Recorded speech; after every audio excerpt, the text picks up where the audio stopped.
अब सही है।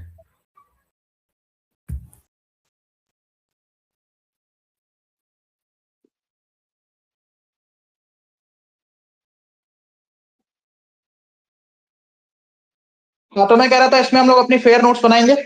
ठीक है, it will be in the printable format. Diagram हो चाहे कोई भी चीज हो, उसको हाथ से ही बनाना है। ठीक है। पॉइंट नंबर 2, सिखाने के लिए जो भी चीजें मैं आपको रफली सिखा रहा हूं, कॉन्सेप्ट जब मैं आपको समझा रहा हूं तब मैं अलग पीडीएफ यूज करूंगा। चलो, यहां पर डालो भैया लिथोस्फेयर। नोट सब लोग अच्छे से बनाएंगे। एक डायग्राम आपको मिलेगा अभी, या जिसे आप चार्ट भी कह सकते हो, उसमें आपका पूरा interior structure of the earth summarize हो जाएगा। आपको अपने फाइनल नोट्स में वही बनाना है। फाइनल नोट्स में वही बनाना है, साथ साथ लिखेंगे सभी। लिथोस्फियर, इसमें टॉपिक डाल लीजिए interior structure of the earth.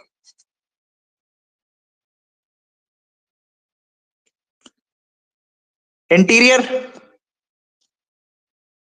Structure of earth. जिस तरीके से मैं डायग्राम बना रहा हूं कृपया उसी तरीके से बनाएं। इंटीरियर स्ट्रक्चर ऑफ द अर्थ में जाने से पहले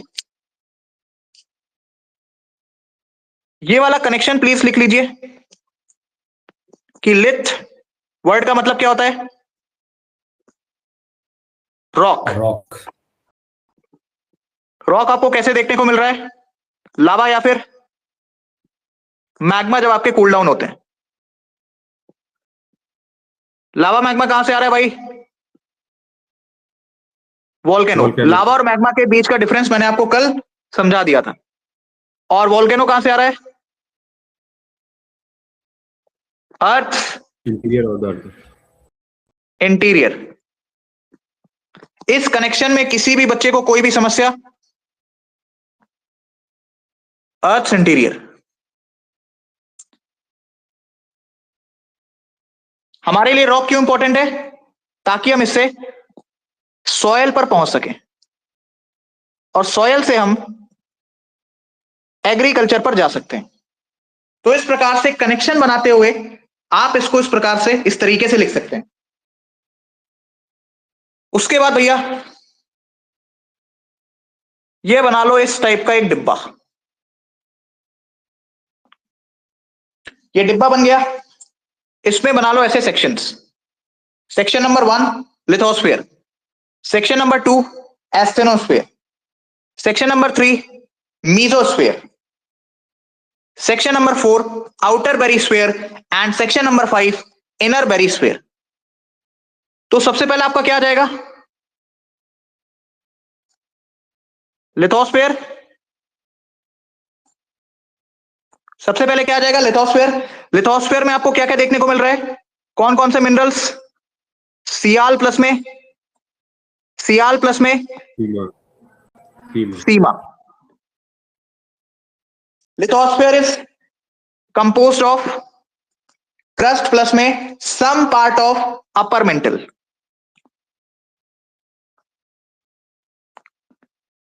क्रस्ट प्लस में सम पार्ट ऑफ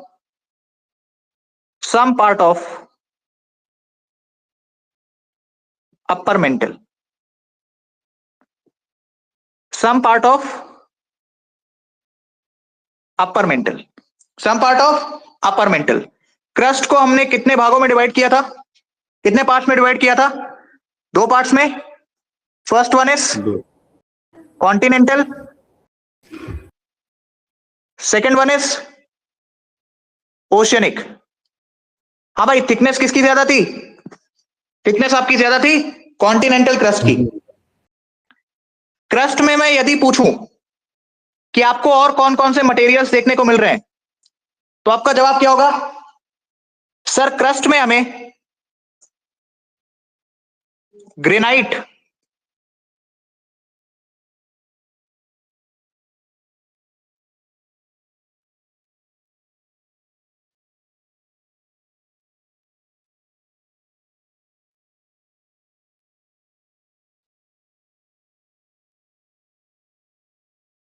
ऑब्जर्व करो और थोड़ा सा समझने की कोशिश करो।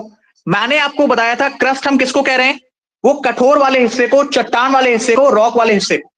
ग्रेनाइट और सिलिकेट्स, ये कंपोजिशन मिलकर किसी भी हिस्से को, किसी भी रॉक को बहुत ही ज्यादा कठोर बना देती, और उसी कठोर हिस्से को हम लोग नाम दे रहे हैं लिथोस्फीयर। ठीक है, इसके बाद भैया 100 से लेकर कई कई जगह पर आपको 200 किलोमीटर भी लिखा हुआ देखने को मिलेगा, वो भी मैं आपके लिए लिख दे रहा हूं। 100 से लेकर 200 किलोमीटर तक आपको क्या देखने को मिलेगा, लिथोस्फीयर। क्या देखने को मिलेगा, लिथोस्फीयर। किसी को यहां पर डाउट हो तो इस प्रकार से लिख लो, थिकनेस। थिकनेस किसकी ज्यादा भाई, कॉन्टिनेंटल की ज्यादा है, किससे ज्यादा है, ओशियनिक से।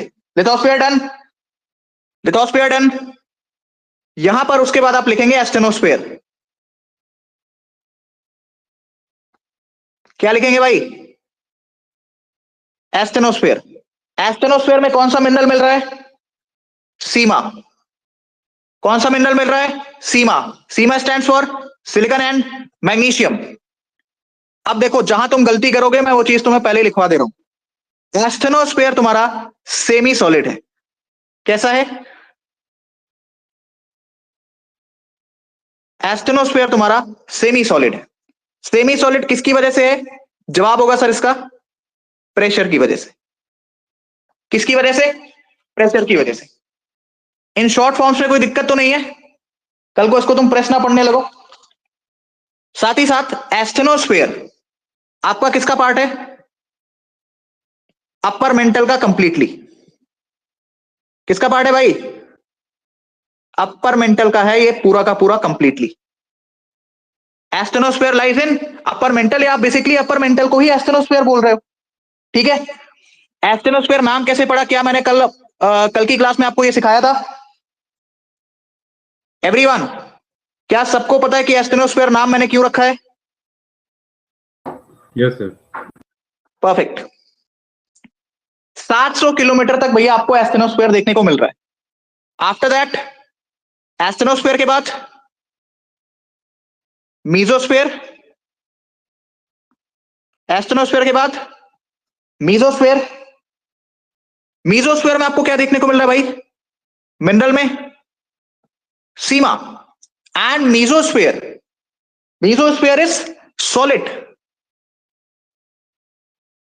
कैसा भाई ये, solid. Probably due to great pressure, probably due to great pressure. Great, मैं एब्रिविएशन फॉर्म यूज कर रहा हूं, probably due to great pressure. Mesosphere का मतलब क्या भाई, लोअर मेंटल। किसकी बात चल रही है, लोअर मेंटल की। किसकी बात चल रही है, लोअर मेंटल की। और मीजोस्फीयर की रेंज कहां तक है, 2900 kilometre, 2900 kilometre. Everyone clear? Mesosphere के बाद बच्चे हमारा आएगा outer barysphere. Outer barysphere, outer barysphere. Outer barysphere बच्चे आपका लिक्विड स्टेट में है। आउटर बेरिस्फीयर बच्चे आपका लिक्विड स्टेट में है। लिक्विड स्टेट में क्यों है, ड्यू टू, मैं डायरेक्टली आप मिनरल का नाम मेंशन कर रहा हूं, that is nife, nickel and iron. Nickel and iron, nickel and iron, nickel and iron. ठीक है, समझ में आ गया? Due to change in mineral. अगर आप इसको थोड़ा सा एलाबरेट करके लिखना चाहते हैं तो आप यहां पर लिख सकते हैं इस प्रकार से, ड्यू टू, या ड्यू टू हटाओ, सीधा लिख दो change in mineral.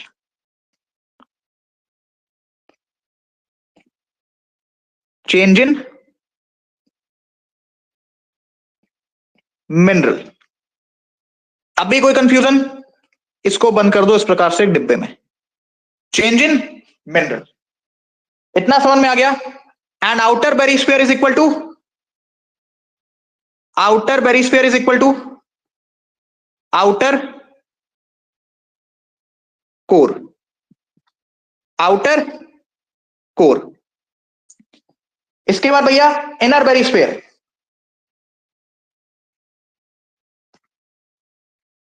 Inner barysphere, inner barysphere. Inner barysphere में आपको क्या देखने को मिल रहा है? Nife, that is nickel and iron. और इनर बेरिस्फीयर भी बच्चे आपका सॉलिड स्टेट में। किस स्टेट में है? सॉलिड स्टेट में है। कोर में ध्यान रखेंगे, नोट करके लिखेंगे इसको। कोर में, कोर में आपको आयरन, निकल और सल्फर जैसे पदार्थ देखने को मिलते हैं। आयरन हो गया, निकल हो गया, सल्फर हो गया। ठीक है, प्लीज नोट इट डाउन। इतना कंप्लीट किया? कम ऑन गाइस, इतना कंप्लीट किया? जी भैया। Perfect. Inner barysphere, that is inner core, that is inner core.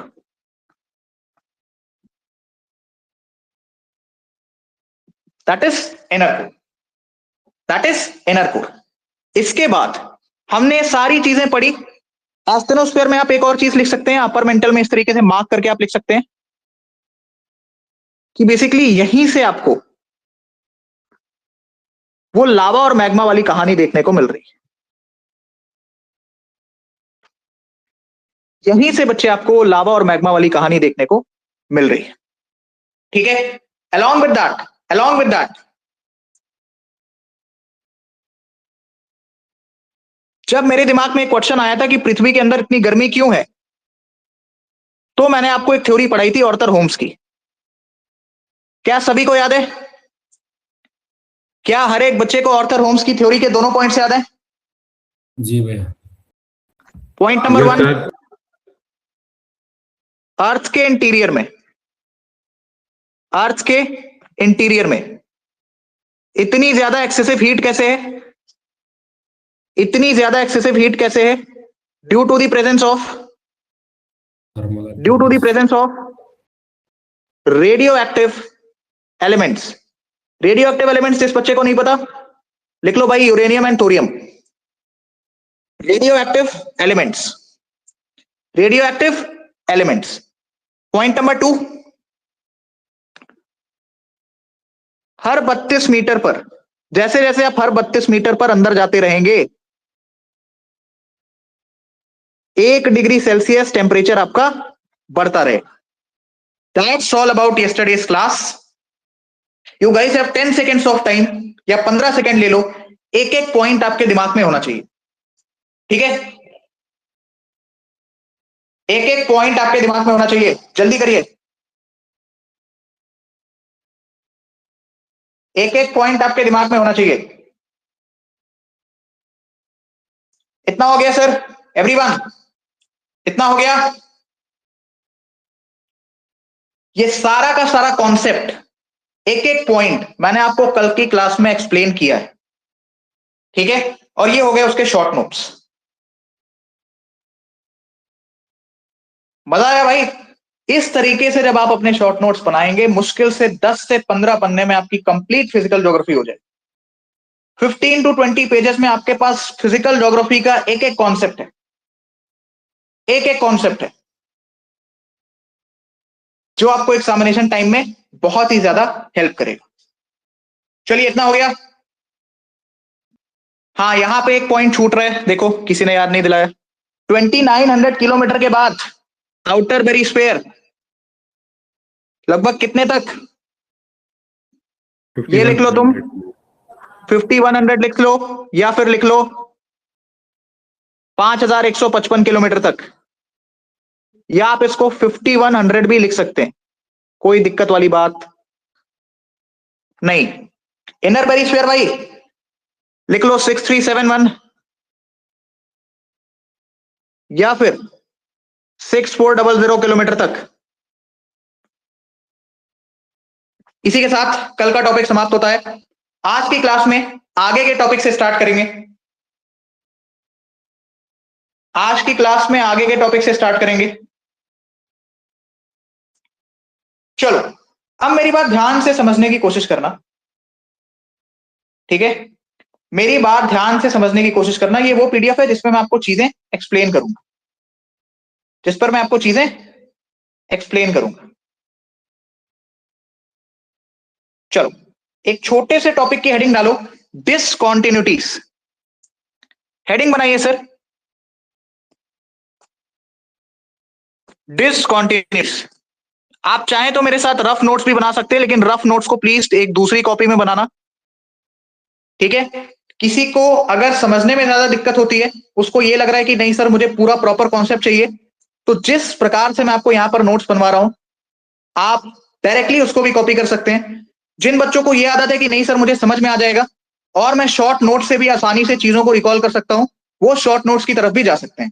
दोनों ही तरीके सही, ठीक है? चलिए सर, ये डिसकॉन्टिन्यूटीज क्या होती हैं, ध्यान से समझने की कोशिश करेंगे।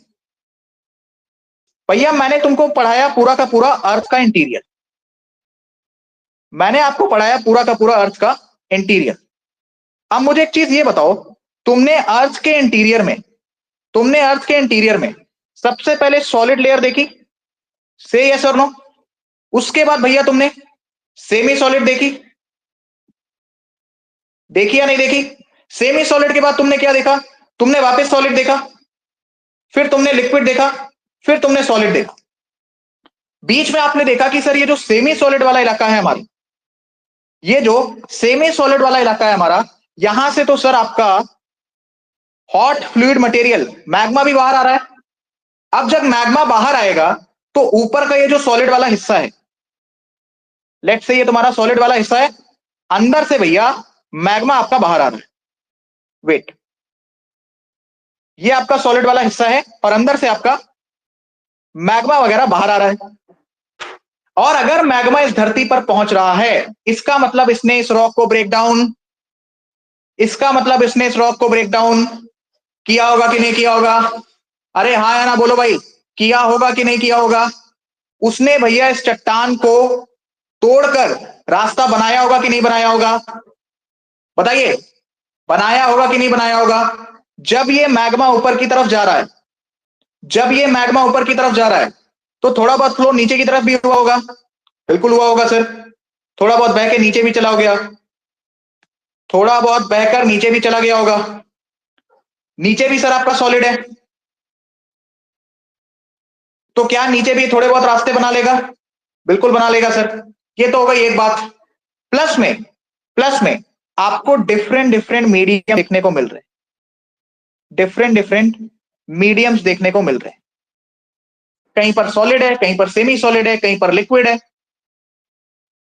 तो इसी मीडियम की वजह से और ये मैग्मा के फ्लो की वजह से आपकी पृथ्वी के अंदर कई सारी डिसकॉन्टिन्यूटीज बन गई, कई सारी डिसकॉन्टिन्यूटीज बन गई।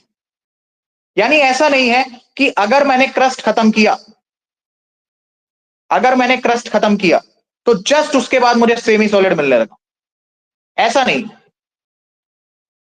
कुछ टाइम लग रहा है और 1-2 किलोमीटर 3-4 किलोमीटर चलना पड़ रहा है, तब भैया सेमी सॉलिड मिल रहा है।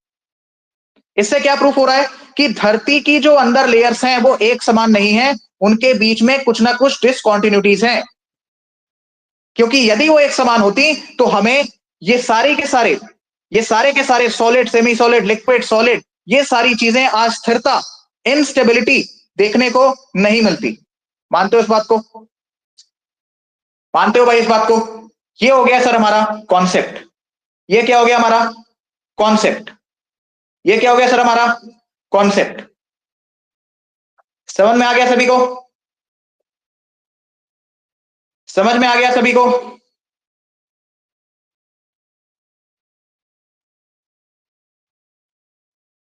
माइक फीचर छीन लिया जाए आपसे तत्काल प्रभाव से। एवरीवन क्लियर है?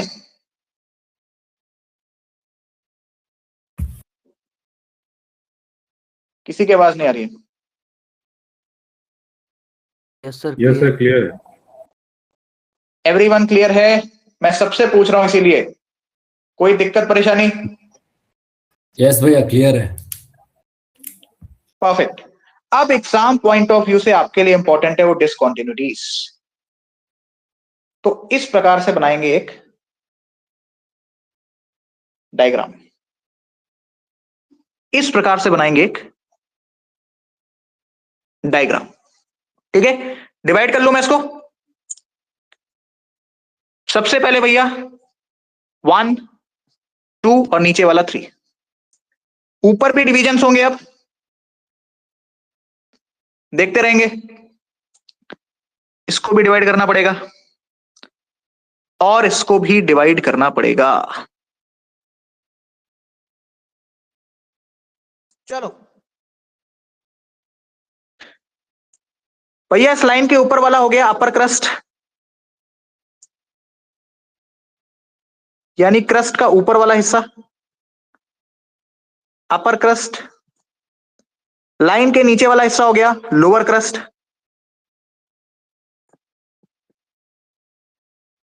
लोअर क्रस्ट मेंटल में भी भैया अपर मेंटल, यानी मेंटल का ऊपर वाला हिस्सा अपर मेंटल। मेंटल का निचला हिस्सा लोअर मेंटल।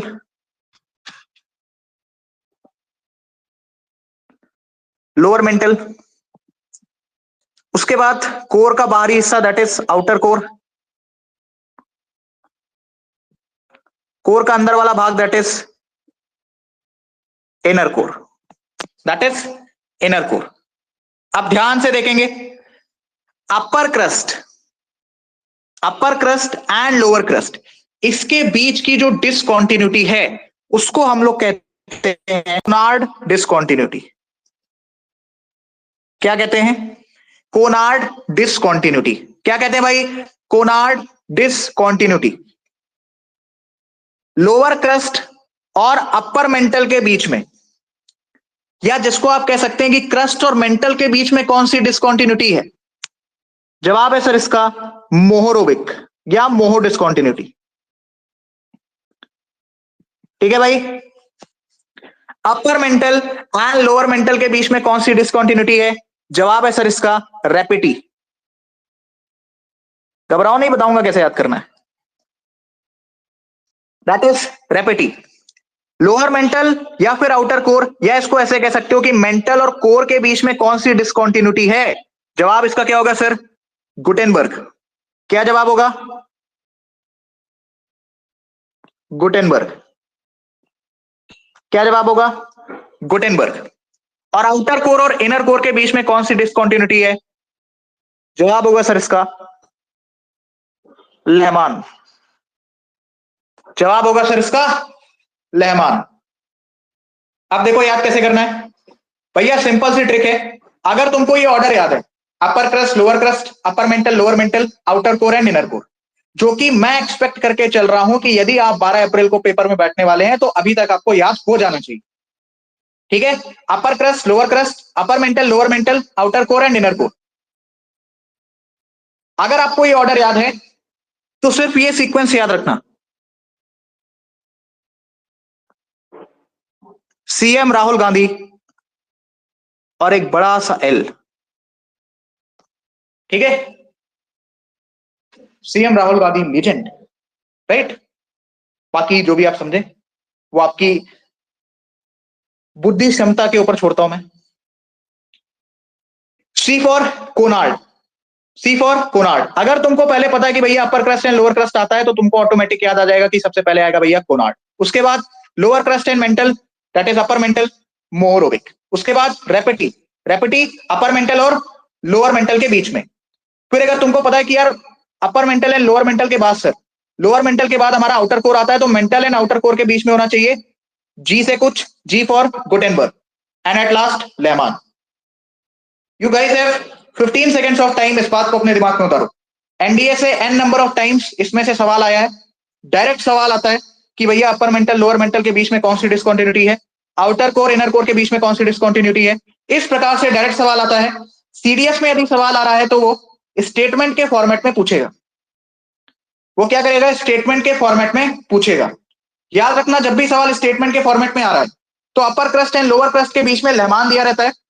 ठीक है, मैं तुम्हें पहले ही बता रहा हूं, अपर क्रस्ट एंड लोअर क्रस्ट के बीच में लहमान दिया रहेगा तो स्टेटमेंट आपकी गलत हो जाएगी। क्यों भाई? क्योंकि अपर क्रस्ट एंड लोअर क्रस्ट के बीच में जो आपकी डिस्कंटिन्यूटी है उसको आप लोग कहते हैं कोनार्ड डिस्कंटिन्यूटी। जो आपकी क्रस्ट और मेंटल को अलग करती है उसको आप कहते हैं मोहो डिस्कंटिन्यूटी या फिर मोहोरोविक डिस्कंटिन्यूटी। जो आपका upper mantle and lower mental को अलग करती है उसको आप लोग कहते हैं रैपिड डिस्कंटिन्यूटी। लोअर और core, that is mental and core को जो अलग कर रहा है दैट इज गुटेनबर्ग। और outer core and inner core के बीच में लेमान डिस्कंटिन्यूटी। याद रखेंगे, बच्चे सबसे ज्यादा इसी में फंसते हैं, मोहोरोविक एंड गुटेनबर्ग। क्रस्ट और मेंटल की जब बात आएगी तब तुम मोहो के पास चले जाना, लेकिन जब भैया मेंटल एंड कोर की बात आ रही है तब आप जाएंगे गुटेन के पास। किसके पास? गुटेन के पास। ठीक है, 10 सेकेंड्स मोर प्लीज, इसको अपने दिमाग में बैठा लें। यहां तक किसी भी बच्चे को कोई भी डाउट है तो पूछ सकता है, नहीं तो हम लोग अगला टॉपिक स्टार्ट करेंगे।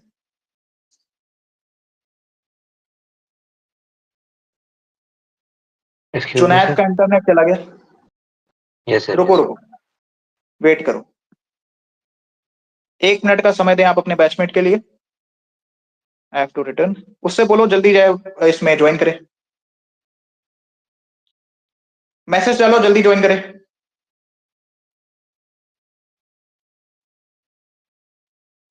Meeting is unlocked. तब तक आप लोग रिवाइज कर सकते हैं।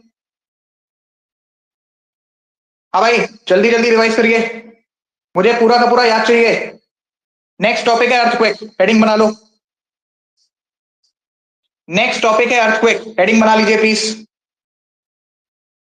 भैया जुनैद आ गया? Tell him to join fast यार, कम ऑन।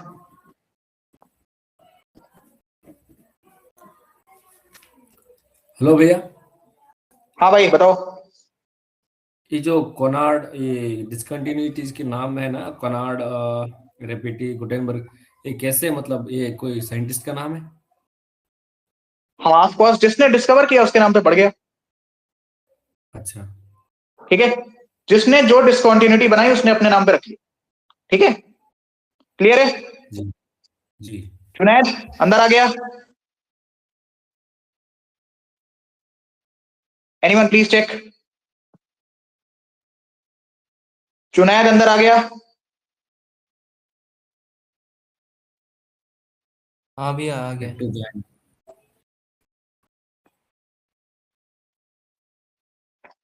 दो 3 मिनट तो तुम लोग ऐसे बर्बाद कर देते हो यार,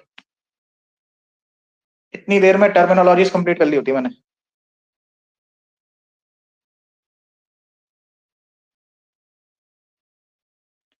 आया कि नहीं आया?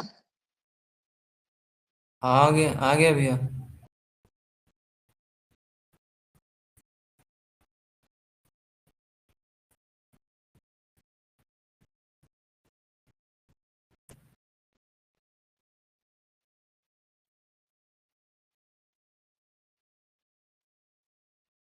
कब तक आएगा?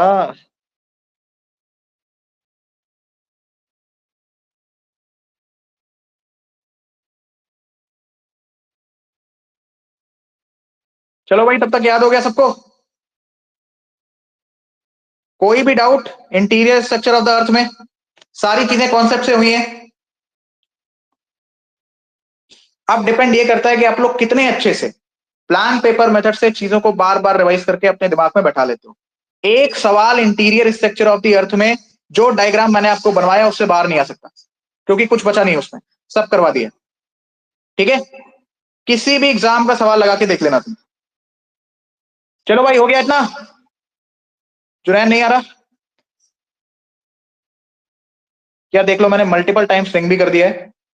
Now it is not my responsibility. ठीक है, I have to lock this, I am sorry.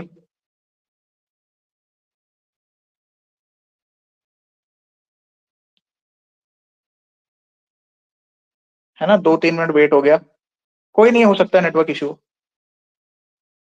चलो नेक्स्ट टॉपिक प्लीज, अर्थक्वेक।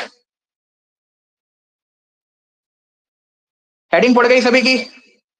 चलो मुझे जल्दी से बता दो अर्थक्वेक क्या होता है। मैं भी तब तक हेडिंग डाल लेता हूं। आप लोग तब तक प्लीज बताइए what is earthquake, what do you understand by earthquake?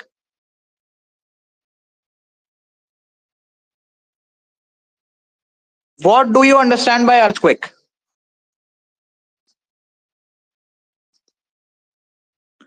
कौन गाइस बताओ, what do you understand by earthquake? चलिए स्टार्ट करें। मुझे ये बताओ, अभी आपने पृथ्वी के इंटीरियर के बारे में पढ़ा, हाँ या ना? आप थोड़ा सा अपना माइक फीचर यूज करेंगे, मुझे सबका एक्टिव पार्टिसिपेशन चाहिए। आपने अभी के अभी पृथ्वी के इंटीरियर के बारे में पढ़ा, पढ़ा कि नहीं पढ़ा? किसके इंटीरियर के बारे में? Yes sir. अर्थ के इंटीरियर के बारे में, बिल्कुल पढ़ा।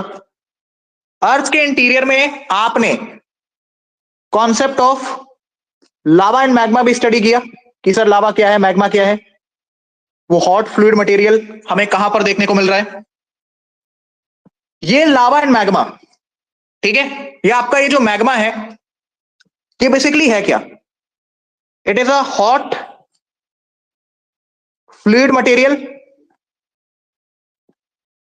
It is a hot fluid material, it is a hot fluid material. समझने का प्रयास करेंगे, it is a hot fluid material. क्या इस हॉट फ्लूइड मटेरियल से एक्सेसिव अमाउंट में हीट भी निकल रही होगी, हाँ या ना? एक्सेसिव अमाउंट में हीट भी निकल रही होगी। क्या बात है सर, निकल रही होगी बिल्कुल। क्या हीट को मैं ये लिख सकता हूं कि सर इसका टेम्परेचर बड़ा ज्यादा है? बताओ बताओ बताओ बताइए, बताओ बताओ बताओ बताओ बताओ जल्दी से। क्या मैं ये लिख सकता हूं कि सर ये जो हीट है इसका टेम्परेचर बहुत ही ज्यादा है? हीट मतलब है क्या? टेम्परेचर आपका ज्यादा हो रहा है, टेम्परेचर आपका ज्यादा हो रहा है। एक छोटा सा पॉइंट याद रखेंगे, जब आपका ये टेम्परेचर, जब आपका ये टेम्परेचर या फिर ये हीट, वेट यार, जब आपका ये टेम्परेचर या फिर हीट ये वर्टिकली राइज करते हैं, क्या करते हैं? वर्टिकली राइज करते हैं। वर्टिकली राइज करने का मतलब क्या है? Like this. क्या आपका मैग्मा इसी प्रकार से बाहर आता है? क्या आपका मैग्मा इसी प्रकार से बाहर आता है? जब आपका ये टेम्परेचर, हीट, ये hot fluid material vertically rise करते हैं तो इस प्रोसेस को आप नाम देते हैं कन्वेक्शन।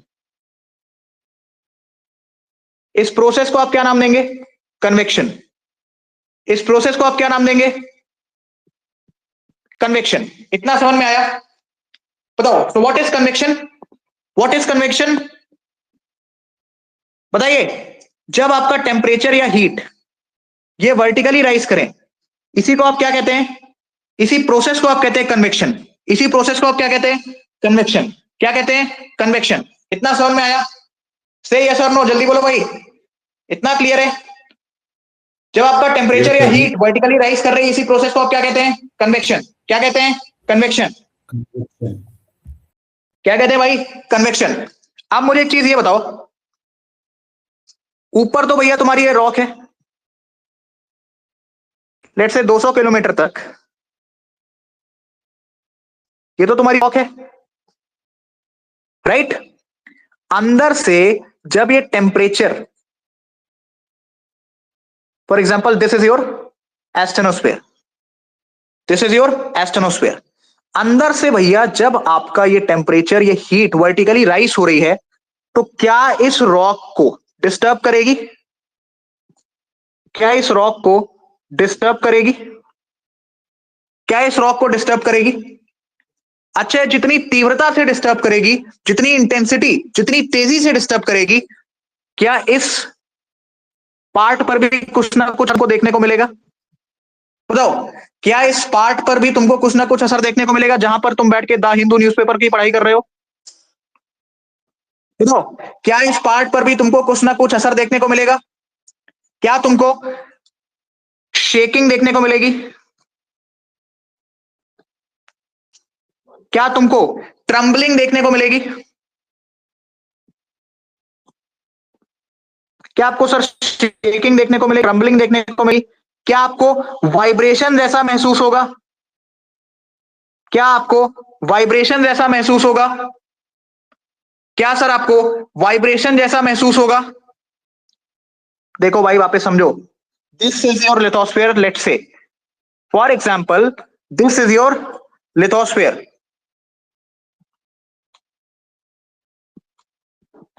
अब जब मैं बोल रहा हूं लिथोस्फीयर तो तुम्हें समझ में आ जाना चाहिए कि क्रस्ट प्लस कुछ हिस्सा अपर मेंटल के बारे में मैं बात कर रहा हूं। लिथोस्फीयर के बाद तुम्हारा क्या आता है? एस्टेनोस्फीयर। क्या आता है भाई? एस्टेनोस्फीयर। अरे क्या आता है भाई? एस्टेनोस्फीयर। एस्टेनोस्फीयर से लेट्स से तुम्हारा टेम्परेचर बढ़ेगा, इस प्रोसेस को तुम क्या कह रहे हो? कन्वेक्शन। क्या कह रहे हो भाई? कन्वेक्शन। क्या कह रहे हो? कन्वेक्शन। जब ये तुम्हारा वर्टिकली राइज हो रहा है और जितनी तीव्रता से यहां पर जो भी रॉक्स हैं उनको वाइब्रेशन, उनको प्रेशर फील होगा, क्या वो प्रेशर, क्या वो वाइब्रेशन यहां पर भी ट्रांसफर होगी? क्या वो प्रेशर, क्या वो वाइब्रेशन यहां पर भी ट्रांसफर होगी? क्या वो यहां पर भी ट्रांसफर होगी? बिल्कुल होगी सर, बिल्कुल होगी सर।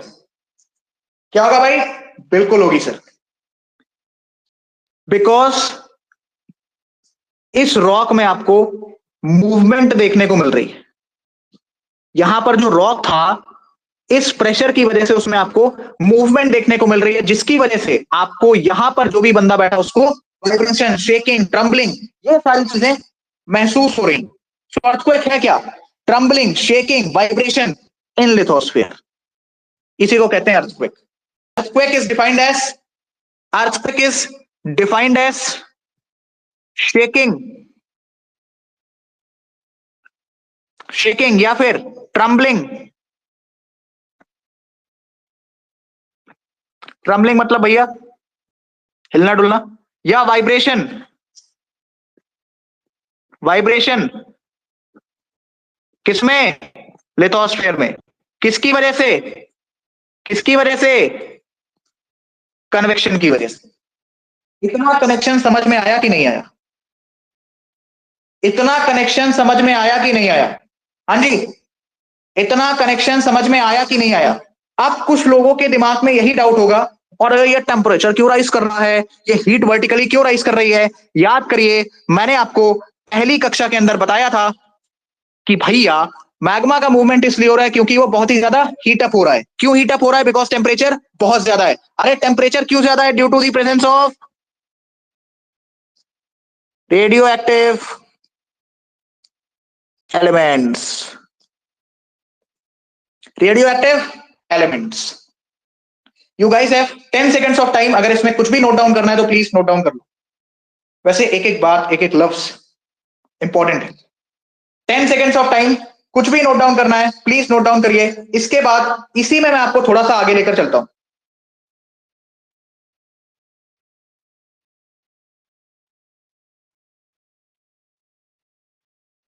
इसी में मैं आपको थोड़ा सा आगे लेकर चलता हूं, इतना प्लीज नोट डाउन करिए जल्दी से। इसको कहते हैं कंसेप्ट, इसको कहते हैं कंटेंट, इसको कहते हैं लेवल यूपीएससी का। कराने का मैं तुम्हें इंटीरियर अर्थक्वेक वॉल्केनो 2 घंटे की क्लास में खत्म करा दूं। उसमें एक ही चीज होगी, तुम्हें मजा आएगा, दैट्स इट। ना सवाल बनेंगे और ना ही पेपर में क्वेश्चन सॉल्व कर पाओगे। हाँ भाई, तो अर्थक्वेक क्या है? शेकिंग, ट्रम्बलिंग या फिर वाइब्रेशन, किसमें? लिथोस्फीयर में, due to convection. What is convection? Vertically rise in temperature या फिर हीट। हीट क्यों ज्यादा है, टेम्परेचर क्यों ज्यादा है? Due to the presence of radio active elements. We learn in the theory of Arthur Holmes. जैसे जैसे 32 मीटर पे, हर 32 मीटर पे धरती पे अंदर घुसने पर 1 डिग्री सेल्सियस टेम्परेचर हमारा बढ़ जाता है। देखो मैं बहुत धीरे नहीं बोल रहा, रीजन बीइंग मुझे पता है कि मैं अच्छे दिमाग वाले बच्चों से डील कर रहा हूं, राइट? इसीलिए मैं थोड़ा सा अपनी स्पीड को हाई रख रहा हूं, थोड़ा सा तेज बोल रहा हूं। किसी को कोई भी दिक्कत? हाँ या ना बोलो भाई जल्दी। किसी को कोई भी दिक्कत, दिक्कत परेशानी? नहीं जल्दी भाई। चलो आगे बढ़ते हैं फिर, बहुत हो गया। इसको थोड़ा सा और नीचे लेकर जाता हूं, अभी इसका काम नहीं पड़ेगा। हाँ जी, ये डायग्राम दिख रहा है तुमको? ये डायग्राम दिख रहा है तुमको? ये डायग्राम दिख रहा है तुमको? लेट से अंदर से तुम्हारी, लेट से अंदर से तुम्हारी भैया ये हॉट फ्लूइड मटेरियल आ रहा है, मैग्मा आ रहा है, टेम्परेचर वर्टिकली राइज हो रहा है, जिसको तुम कन्वेक्शन बोल रहे हो। एक पॉइंट पर जैसे ही ये टकराता है, वेव्स की फॉर्मेट में, वेव्स के फॉर्म में एनर्जी ट्रांसफर होती है, और यहां पर तुमको अर्थक्वेक का इंपैक्ट देखने को मिलता है। So this is just a diagram. अब हम कुछ और चीजें सीखेंगे। सो हेडिंग बना लीजिए, बेसिक टर्मिनोलॉजीज। हेडिंग क्या, आप इसको एक सब हेडिंग की तरह ट्रीट कर सकते हो। Basic terminologies related to earthquake. Basic terminologies, basic terminologies. ठीक है, चलो सबसे पहले हम बना लेते हैं वो diagram. Let's say this is your lithosphere. अंदर से रेस भी आ रही होंगी, और सॉरी रेस नहीं, अंदर से भैया तुम्हारा ये उदय हो रहा है मैग्मा का। कौन आ रहा है भाई? ये अपना magma sir. Temperature rising vertically, mention this. मुझे पता है आप लोग कंफ्यूज हो जाओगे, मैं यहां पे डायरेक्टली मेंशन कर रहा हूं कन्वेक्शन। मैं यहां पर डायरेक्टली मेंशन कर रहा हूं convection, that is temperature rising vertically, temperature rising vertically. अरे टेम्परेचर राइजिंग वर्टिकली, शाबाश। चलो अब लेट्स से मैग्मा की एक डायरेक्शन तो होगी नहीं, कुछ भैया यहां पर जाएगा, कुछ भैया यहां पर जाएगा, कुछ ऐसे जाएगा, कुछ ऐसे जाएगा, कुछ ऐसे ऊपर की तरफ जाएगा, फिर कुछ ऐसे ऊपर की तरफ जाएगा, कुछ निकलेगा इस प्रकार से, कुछ निकलेगा इस प्रकार से, कुछ निकलेगा इस प्रकार से। तो ये जो सबसे पहला पॉइंट ऑफ कांटेक्ट है, ये जो सबसे पहला तुम्हारा पॉइंट ऑफ कांटेक्ट है, this is known as point of origin of earthquake. इस पॉइंट से आपका क्या हो रहा है सर? इस पॉइंट से आपका क्या हो रहा है सर? Origin of earthquake. इस पॉइंट से आपका क्या हो रहा है सर? Origin of earthquake. क्या हो रहा है? Origin of earthquake. और इस पॉइंट को आपने नाम दिया फोकस। क्या नाम दिया? फोकस। इस पॉइंट को आपने क्या नाम दिया? फोकस। इस पॉइंट को आपने क्या नाम दिया? फोकस। इस पॉइंट को आपने क्या नाम दिया? फोकस। या फिर इसी को आप कह सकते हैं हाइपोसेंटर। क्या कह सकते हैं? क्या कह सकते हैं सर? इसी को आप कह सकते हैं hypocentre.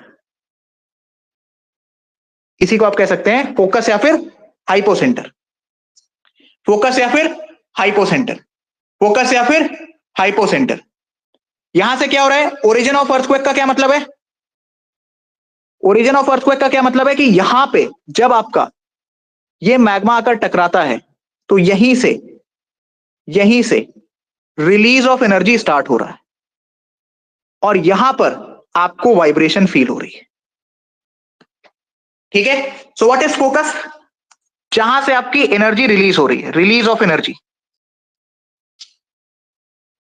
Release of energy, release of energy, release of energy. इस डायग्राम में भी आप देख सकते हैं, दिस इज योर फोकस, और यहां से फिर आपकी एनर्जी रिलीज हो रही है, जो वेव्स की फॉर्मेट में, वेव्स की फॉर्मेट में ट्रेवल कर रही है, और आपको धरती की सतह पर वाइब्रेशन या फिर शेकिंग महसूस हो रही है। फोकस या हाइपोसेंटर क्लियर है भाई? ये जो एनर्जी आपकी ट्रेवल कर रही है, ये वेव्स की फॉर्मेट में ट्रेवल कर रही है, वेव्स की फॉर्मेट में ट्रेवल कर रही है, और इन वेव को आपने नाम दिया है सिस्मिक वेव्स। क्या नाम दिया है? Seismic waves. इन वेव्स को आपने क्या नाम दिया है? Seismic waves. क्या नाम दिया भाई? Seismic waves. क्या नाम दिया भाई? Seismic waves.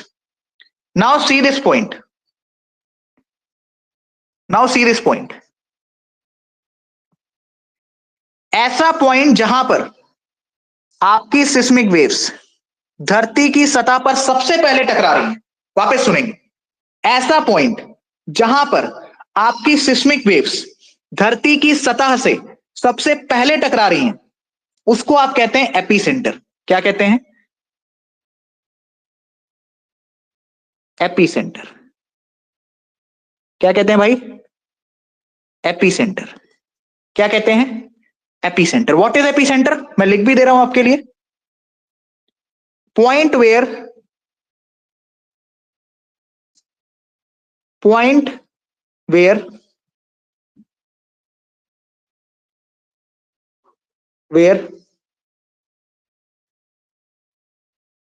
seismic waves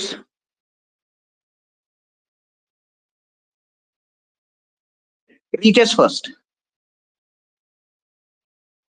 Point where seismic waves reaches first. मुझे सिर्फ इतना जवाब दे दो, एपीसेंटर। एपीसेंटर क्या सरफेस पर होगा या इंटीरियर में होगा? एपीसेंटर क्या सरफेस पर होगा या इंटीरियर पे होगा? Surface surface. परफेक्ट। एपीसेंटर तुम्हारा किस पर होगा? सरफेस पर होगा। बिकॉज मैंने बोला ही यही कि एपीसेंटर इज द पॉइंट जहां पर सिस्मिक वेव्स सबसे पहले धरती की सतह से टकरा रही हैं। Point where seismic waves reaches first, उसको कहते हैं एपीसेंटर। और एपीसेंटर कहां पे होगा भाई? सरफेस पर होगा। क्या आपको फोकस, हाइपोसेंटर और एपीसेंटर क्लियर है? देखो, हाइपोसेंटर और एपीसेंटर में घालमेल मत करना, इसीलिए मैं तुमको कह रहा हूं कि फोकस याद रखो। और एक चीज याद रखो कि फोकस का दूसरा नाम होता है हाइपोसेंटर। ठीक है, चलो समझ में आ रही है ये सारी चीजें? हाँ या ना में जवाब देंगे? हाँ भैया। कुछ ऊपर से तो नहीं जा रहा है भाई? यस भैया। दीदियों, सब समझ में आ रहा है? Yes sir. हाँ भाई,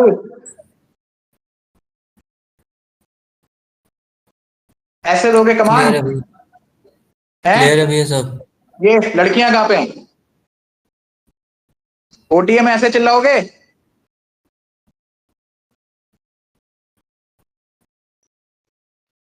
लड़कियां कितनी क्लास में? रिद्धिमा, दो। पूजा,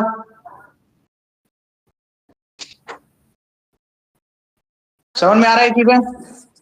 हाँ भैया। परफेक्ट, आगे बढ़ते हैं। तो भाई तुम्हें फोकस और एपीसेंटर क्लियर है? एक चीज तुम देख पा रहे हो, एक चीज तुम देख पा रहे हो कि नहीं देख पा रहे हो? ये तुम्हारा है फोकस, ये तुम्हारा है एपीसेंटर। अगर मैं एक स्ट्रेट लाइन ड्रॉ कर दूं, अगर मैं एक स्ट्रेट लाइन ड्रॉ कर दूं, तो क्या एपीसेंटर और फोकस के बीच में तुम ये 90 डिग्री का एंगल देख पा रहे हो? देख पा रहे हो? हाँ भैया। बताइए, क्या ये फोकस और एपीसेंटर के बीच में तुम 90 डिग्री का एंगल देख पा रहे हो? तो क्या एक सिंपल सा पॉइंट मैं लिख सकता हूं? क्या लिखना है सर? कि focus is perpendicular to epicentre. लिख सकता हूं भाई हाँ भैया। कि focus is perpendicular to epicentre? लिख सकता हूं।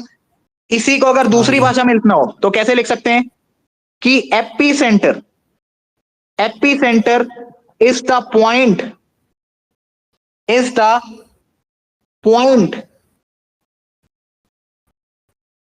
Directly above the focus, directly above the focus। UPSC यही स्टेटमेंट पटकेगी। Epicentre is the point directly above the focus, मतलब उसका कुछ नहीं है, मतलब यही है कि फोकस और एपीसेंटर के बीच में 90 डिग्री का एंगल है, जिसको तुम कह रहे हो कि focus is perpendicular to epicentre.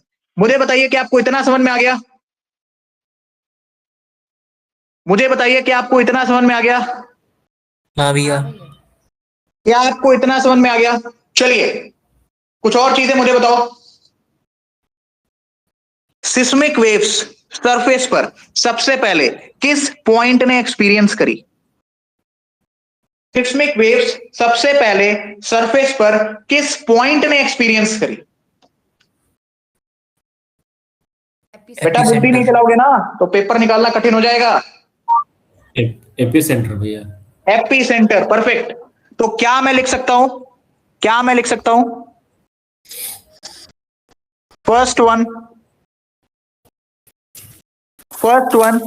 to experience the waves. First one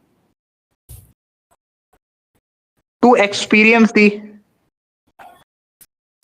waves. किसका माइक ऑन है यार? जब जवाब पूछा करूं सिर्फ तभी माइक ऑन किया करो. First one two experience the waves, जवाब क्या होगा? AP centre. AP centre. अच्छा एक और चीज बताओ, जब आपकी ये सिस्मिक वेव्स धरती की सतह से टकरा रही हैं, तो टकराते समय क्या उसकी इंटेंसिटी, तीव्रता मैक्सिमम होगी?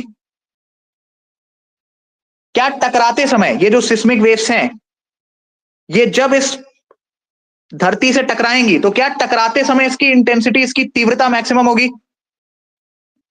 बताओ. Yes, sir. क्या इसकी तीव्रता मैक्सिमम होगी?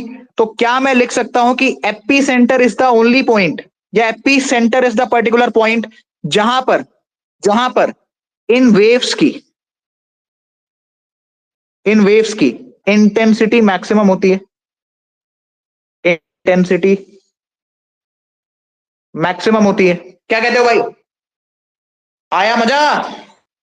इसको कहते हैं कंसेप्ट. इतना क्लियर है? हाँ जी, इतना क्लियर है? हाँ या ना में जवाब देंगे. इतना क्लियर है? एक और चीज देखो यार, इस डायग्राम को ना क्या बताऊं मैं. हर एक बच्चे को ये 2 पॉइंट्स क्लियर हैं. Point number 1 and point number 2 and this is point number 3. Note down करते रहो भाई. मैंने आपको फोकस सिखा दिया, मैंने आपको वेव्स के बारे में बता दिया, मैंने आपको एपी सेंटर के बारे में बता दिया, और मैंने आपको कन्वेक्शन के बारे में बता दिया. ठीक है? और सीखिए सर थोड़ा सा, और थोड़ा सा हम बुद्धि का इस्तेमाल करेंगे.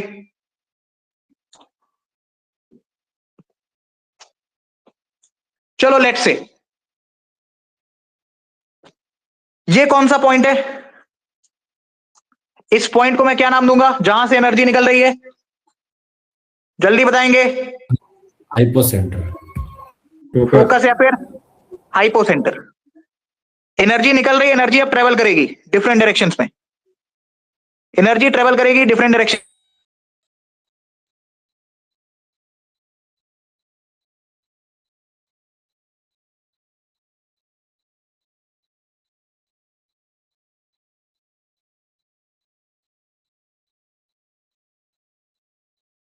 Seismic waves. क्या कह रहे हैं? Seismic waves.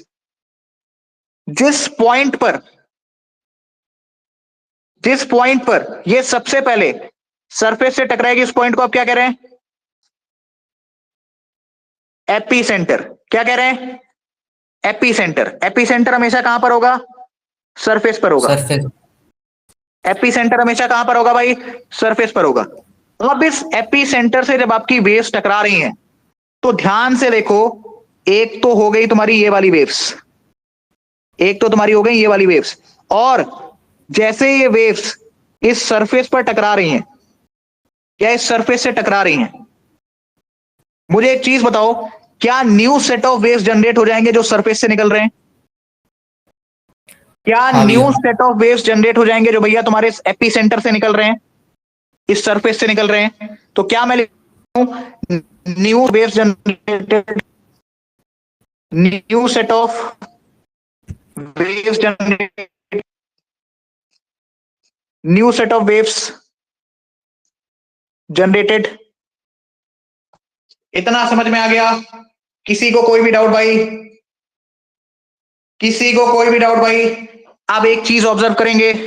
एक आपकी वेव्स हैं, this is wave number 1 and this is wave number 2. Wave number 1 आपकी धरती के अंदर है. वेव नंबर 1 आपकी धरती के अंदर है, इंटीरियर. और वेव नंबर 2 आपकी किस पर है? सरफेस पर. किस पर है? सरफेस पर. तो क्या सिस्मिक वेव्स को मैं 2 कैटेगरी में डिवाइड कर सकता हूं? एक जो हमारी अंदर की तरफ चल रही है, और एक जो हमारी सरफेस से निकल रही है, या एपी सेंटर से निकल रही है. एक हमारी जो अंदर की तरफ चल रही है, एक हमारी जो सरफेस पर है. तो सिस्मिक वेव्स को मैंने कितने पार्ट में डिवाइड कर दिया? 2 पार्ट में सर।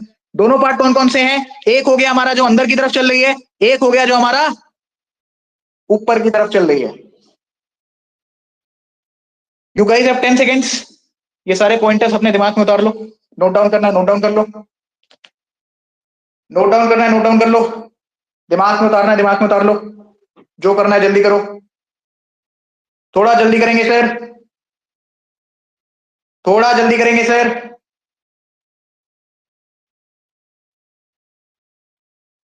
थोड़ा जल्दी करेंगे सर, जल्दी जल्दी जल्दी जल्दी जल्दी।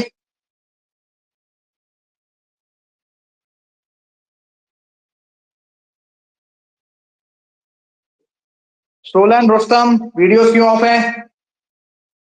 जिसकी वीडियो ऑफ है क्लास से बाहर जाएगा अभी।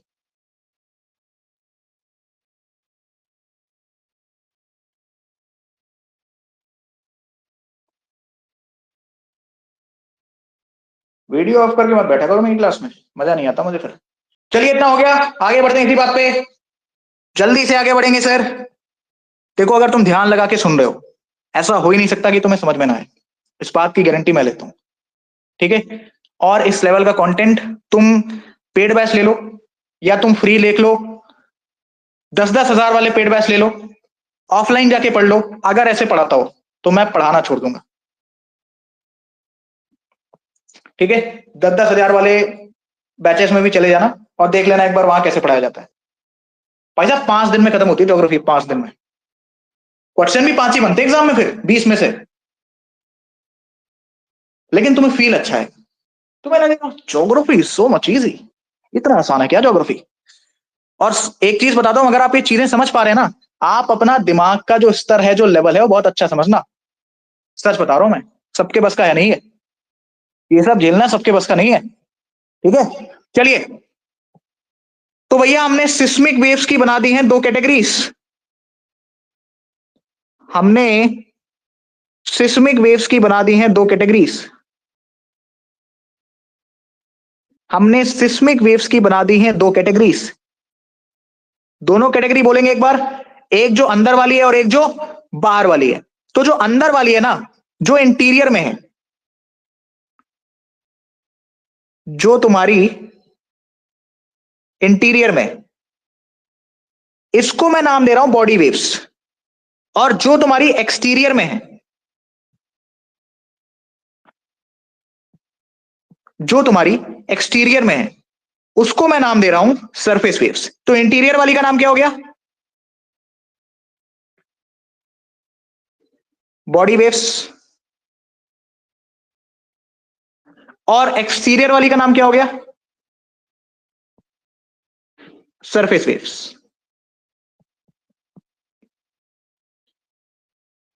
Body waves and surface waves. Body waves में फर्दर आपके 2 क्लासिफिकेशन है। बॉडी वेव्स में फर्दर आपके 2 क्लासिफिकेशन है सर। पहला हो जाएगा तुम्हारा प्राइमरी वेव्स।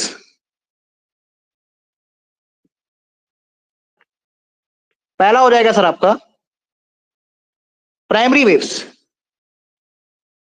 एंड दूसरा हो जाएगा सर आपका secondary waves.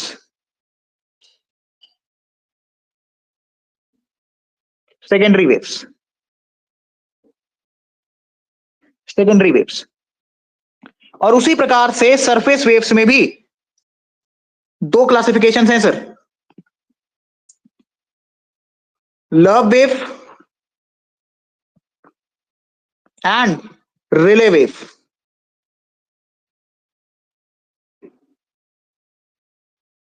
Love wave and relay wave, love wave and relay wave, ठीक है? सबसे ज्यादा डिस्ट्रक्शन, एग्जाम पास करने के लिए याद कर लो, सबसे ज्यादा डिस्ट्रक्शन आपका लव वेव करती है, असल लाइफ में भी और अर्थक्वेक में भी। Most destructive,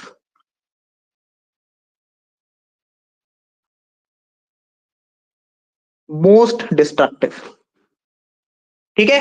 most destructive, most destructive. भैया पेन वेन चला लो थोड़ा सा, ऐसे ना आएगा समझ में। थोड़ा बहुत पेन वगैरह चला लिया करें, ठीक है। ये नहीं कि भैया तो नोट्स बनवा ही देंगे, हम क्यों मेहनत करें हैं। यूपीएससी तो मेरी शक्ल देख के रोल नंबर डाल ही देगा पीडीएफ में, हम क्यों एमआर पे मार्किंग करें, हम सोएंगे। चलिए अब थोड़ा सा बॉडी वेव्स को सबसे पहले हम समझने की कोशिश करते हैं। मैं स्टार्ट कर रहा हूं इससे। पॉइंट नंबर 1 याद रखेंगे, बॉडी वेव्स की जब भी मैं बात करूं आपको दिमाग में ये लेकर चलना है कि मैं बात कर रहा हूं उन वेव्स की, ले मैं बात कर रहा हूं उन वेव्स की जो इंटीरियर में चल रही, जो आपकी इंटीरियर में चल रही। पॉइंट नंबर 1, बॉडी वेव्स कहां से निकलती हैं?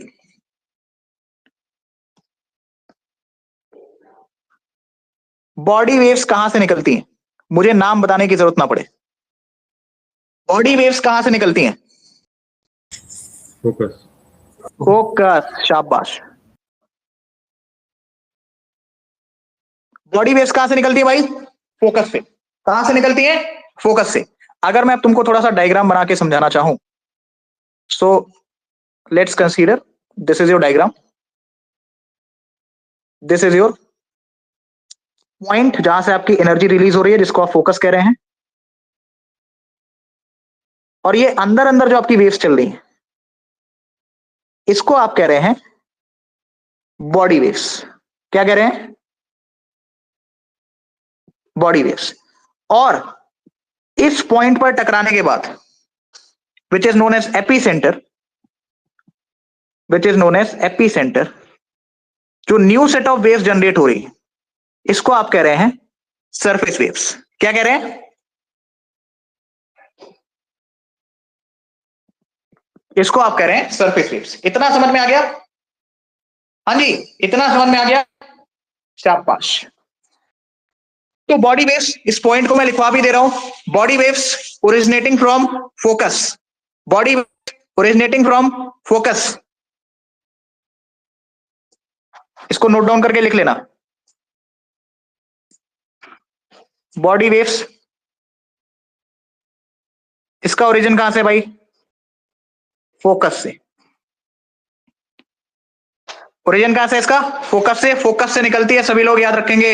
और सरफेस वेव्स कहां से निकलती हैं? हाँ जी बता दो, सरफेस वेव्स कहां से निकलती हैं? From epicentre. बहुत सही, शाबाश। सरफेस वेव्स आपकी निकलती हैं एपी सेंटर से। कहां से?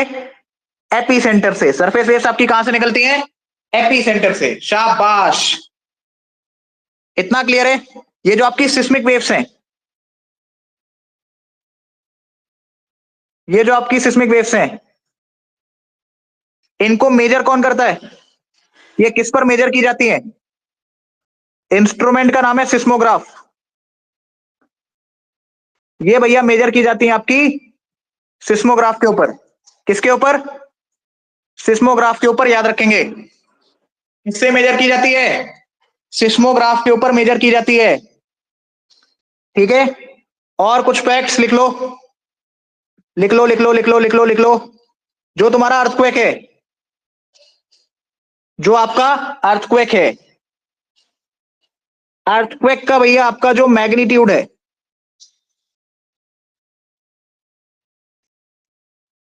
मैग्नीट्यूड का मतलब होता है इन नंबर्स कि कितना खतरनाक ये था। जैसे एक स्केल है फॉर एग्जांपल, इस पे नंबरिंग की गई है 1 2 3 4 5 6, ठीक है।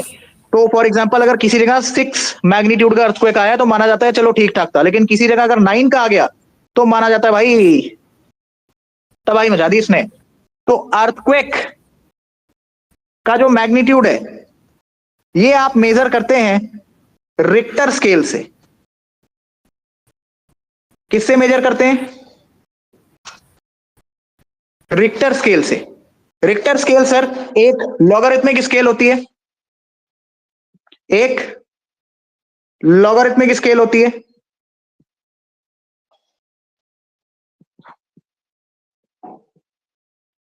एक लॉगरिथमिक स्केल होती है, और इसकी हर एक यूनिट, इसकी हर एक यूनिट 10 गुना एनर्जी को दर्शाता है, इनटू 10 टाइम्स एनर्जी।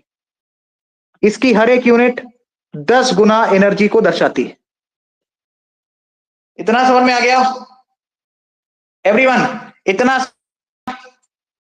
अगर कोई पूछे कि अर्थक्वेक की इंटेंसिटी कैसे मेजर करते हो भाई, अगर कोई पूछे कि अर्थक्वेक की इंटेंसिटी कैसे मेजर करते हो, स्केल का नाम है मेराकली स्केल। स्केल का नाम क्या है? स्केल का नाम क्या है? अगर कोई आपसे ये पूछे कि अर्थक्वेक की इंटेंसिटी कैसे मैनेज करते हो, सॉरी कैसे मेजर करते हो, मैनेज नहीं, कैसे मेजर करते हो, intensity is measured by Mercalli scale, लेकिन magnitude is measured by Richter scale. ठीक है? और सिस्मिक वेव्स को मैनेज करने के लिए, मैनेज नहीं यार, हाँ, सिस्मिक वेव्स को मेजर करने के लिए आप इस्तेमाल करते हैं सिस्मोग्राफ का। इतना क्लियर है? याद रखेंगे, Richter scale is a logarithmic scale और इसका हर एक यूनिट 10 गुना एनर्जी को दर्शाता है। इसका हर एक यूनिट 10 गुना एनर्जी को दर्शाता है। समझ में आ गया? हाँ भाई, समझ में आ गया? हाँ भैया। जल्दी बताइए, जी क्लियर भैया। जल्दी बताइए। क्लियर है? लड़कियों की आवाज नहीं आ रही है? अकेडमी नहीं जाना?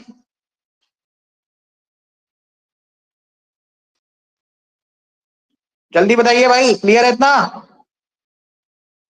भैया ये हर एक यूनिट 10 टाइम्स एनर्जी कैसे दिखाता है? अरे यार सिंपल है, इट इज अज्यूम्ड कि एक यूनिट है तो वो 10 गुना एनर्जी को दर्शाएगा, 2 यूनिट है तो 20 गुना, 3 यूनिट है तो 30 गुना, 4 यूनिट है तो 40 गुना। अजम्पशन है, 100 गुना भी मान सकते हो। ठीक है? ओके भैया, ओके। जैसे एनर्जी बहुत बड़ी चीज है ना, अब तुम उसको यूनिट में कन्वर्ट कर रहे हो कि यार एक यूनिट, और एनर्जी जो है वो उसको तो तुम मापोगे नहीं कि यार 1 है कि 2 है कि 3, एनर्जी तो बहुत ज्यादा होगी, एनर्जी तो बहुत ज्यादा होगी। तो यूनिट को जब आप एनर्जी के टर्म्स में मापने की कोशिश करेंगे तो जायज सी बात है कि आपको उसको ज्यादा दर्शाना पड़ेगा। सो रिक्टर स्केल एक प्रकार की लॉगरिथमिक स्केल है और उसका हर एक यूनिट लगभग 10 गुना एनर्जी को दर्शाता है। ठीक है? समझ में आ गया? क्या हर एक बच्चे को इतना समझ में आ गया? क्लियर है भैया। किसी को कोई भी डाउट? नो भैया। परफेक्ट, आगे बढ़ते हैं। ये डायग्राम का काम अभी बाद में आएगा, इसको डिलीट ही कर देता हूं, आज इसका काम नहीं पड़ेगा। चलो अब थोड़ा सा सिस्मिक वेव्स के बारे में देखने का प्रयास करते हैं। सिस्मिक वेव्स में सबसे पहले आप डाल लो बॉडी वेव्स। थोड़ा सा बॉडी वेव्स के बारे में स्टडी कर लेते हैं। थोड़ा सा सर बॉडी वेव्स के बारे में स्टडी कर लेते हैं। तो बॉडी वेव्स में मैंने आपको 2 क्लासिफिकेशन बताए। सबसे पहला था आपका प्राइमरी वेव्स, दूसरा था आपका secondary waves.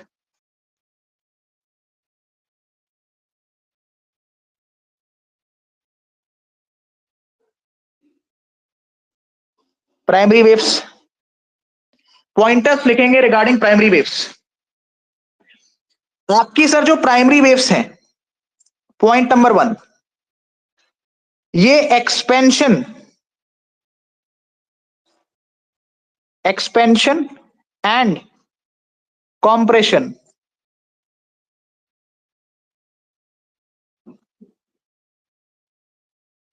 Expansion and compression के फॉर्मेट में ट्रेवल करती। अब कुछ लोगों को इसका मतलब नहीं समझ में आया होगा, तो मैं आपको एक बार दिखा भी देता हूं।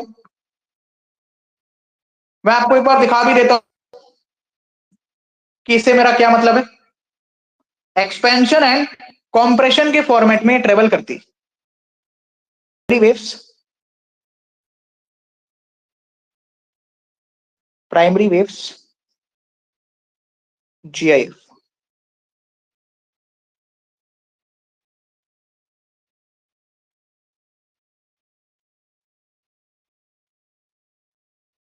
हाँ जी, ये दिख रहा है,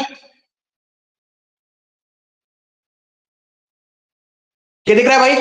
expansion and compression, expansion and compression, expansion and compression. देखो ध्यान से देखेंगे, compression expansion, compression expansion, compression expansion, compression expansion, ठीक है। और एक चीज और इसमें ध्यान से देखने की कोशिश करो कि जो पार्टिकल है वो वेव्स की डायरेक्शन के पैरेलली चल रहा है। जो आपका पार्टिकल है वो वेव्स की डायरेक्शन के पैरेलली चल रहा है। जो आपका पार्टिकल है वो वेव्स की डायरेक्शन के पैरेलली चल रहा है। जिसको नहीं समझ में आ रहा, ये जो ब्लैक ब्लैक कलर का बड़ा सा डब्बा है ना, यही आपका पार्टिकल है।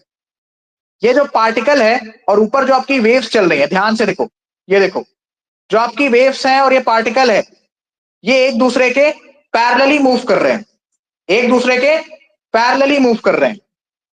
पहले कंप्रेशन हो रहा है, उसके बाद एक्सपेंशन हो रहा है।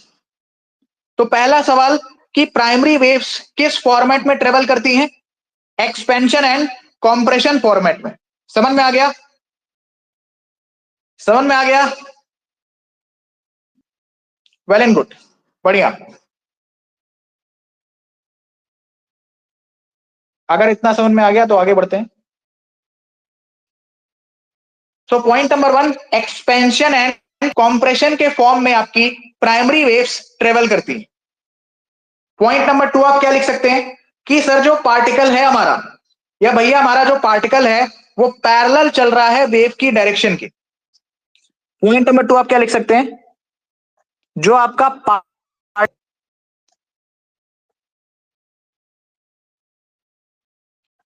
Particle it is parallel to the wave direction, it is parallel to the wave direction. Point number 3, इसकी स्पीड कितनी होती है? इसकी स्पीड कितनी होती है? इसकी स्पीड होती है sir 7 to 8 kilometre per our. 7 to 8 kilometre per our, 7 to 8 kilometre per our. Point number 4, point number 4, क्या मैं लिख सकता हूं कि ये साउंड वेव्स की तरह ट्रेवल कर रहा है? बताओ, क्या मैं लिख सकता हूं ये प्रेशर वेव्स की तरह ट्रेवल कर रहा है? इसी प्रकार से कुछ आपकी sound waves and pressure waves भी ट्रेवल करती हैं। इसी प्रकार से कुछ आपकी sound waves and pressure waves भी ट्रेवल करती हैं। देन पॉइंट नंबर 5, क्या इसका टू एंड फ्रो मूवमेंट है? टू एंड फ्रो मूवमेंट, जिसने थोड़ी बहुत भी फिजिक्स पढ़ी उसको समझ में आ रहा होगा what is to and fro movement.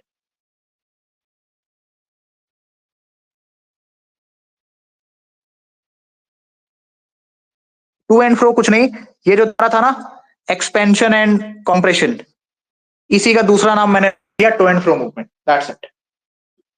So it is similar to sound waves and pressure waves. Speed कितनी है? 7 to 8 kilometre per hour. Particles इसके पैरेलल हैं वेव डायरेक्शन के। एक्सपेंशन और कंप्रेशन फॉर्मेट या फिर टू एंड फ्रो मूवमेंट ये कर रही है, ठीक है। याद रखेंगे point number 6 and last point, it travels from all medium, solid हो, लिक्विड हो या गैस हो, कोई फर्क नहीं पड़ता। Travels from all medium,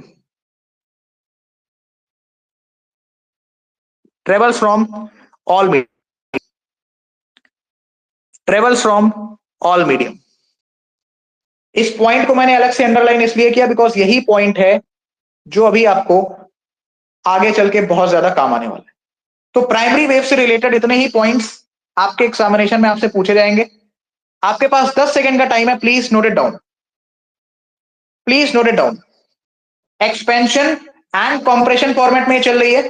particles are parallel to the wave direction. Sound waves and pressure waves की तरह इसका बिहेवियर हमें देखने को मिल रहा है, वो भी एक्सपेंशन एंड कंप्रेशन फॉर्मेट में चलती हैं। टू एंड फ्रो मूवमेंट जिसको आप कह सकते हैं, 7 to 8 किलोमीटर पर आवर की स्पीड है। एज आप नाम से ही समझ पा रहे हैं, primary waves, it is the first wave to reach on the earth, first wave to reach on the earth. आप वो भी लिख सकते हो, प्राइमरी वेव्स हैं तो फर्स्ट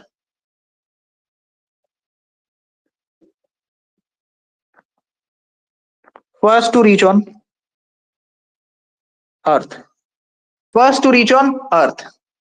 और एक चीज बताओ, प्राइमरी वेव्स की वेलोसिटी किसमें ज्यादा होगी?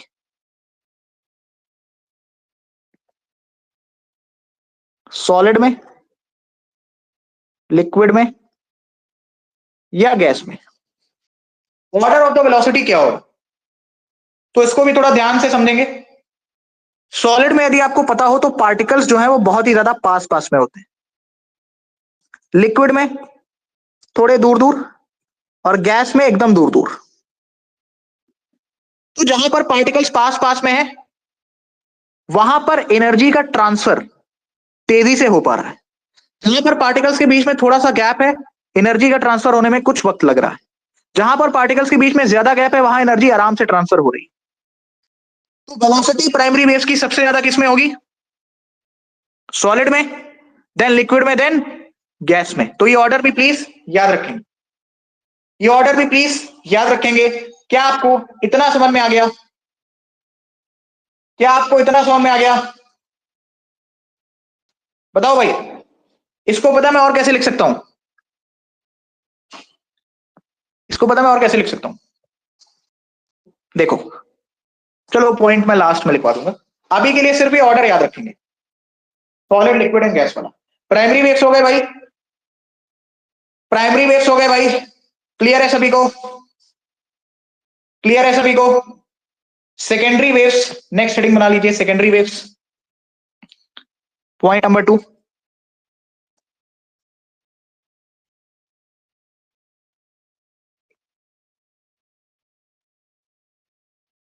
सेकेंडरी वेव्स, सेकेंडरी वेव्स में पॉइंट नंबर 1, सेकेंडरी वेव्स में point number 1,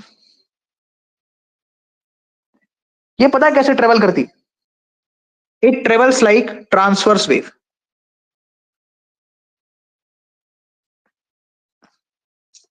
it travels like transverse wave. It travels like light waves.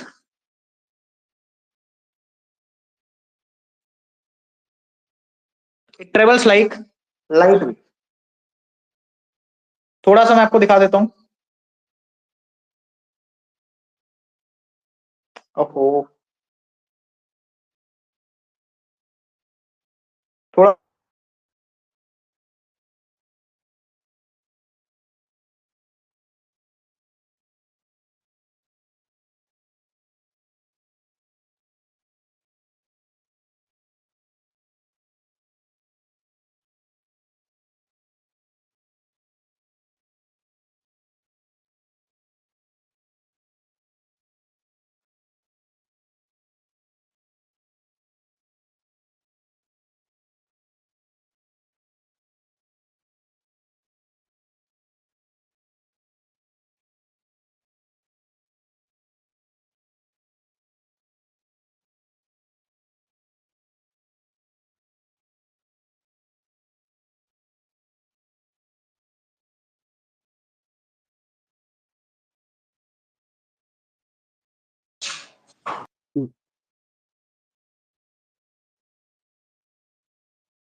किसी को सर की वॉइस आ रही है?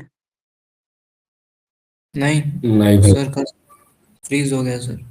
नहीं भाई। सर का फ्रीज हो गया।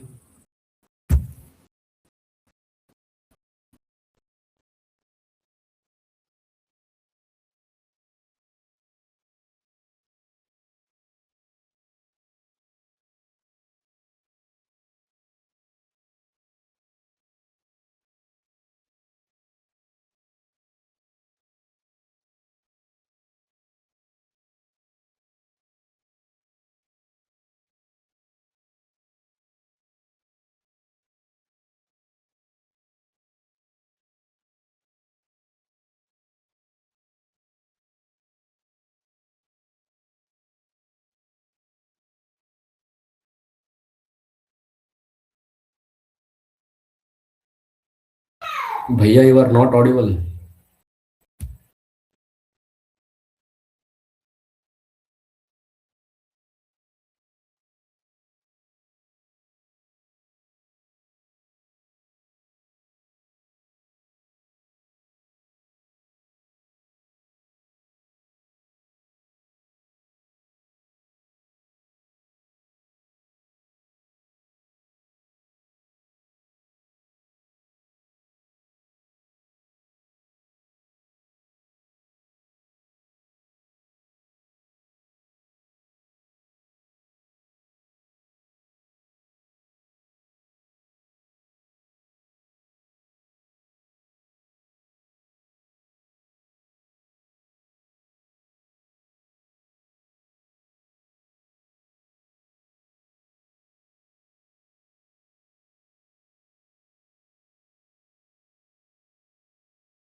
पैड डिस्कनेक्ट हो गया है, 2 मिनट।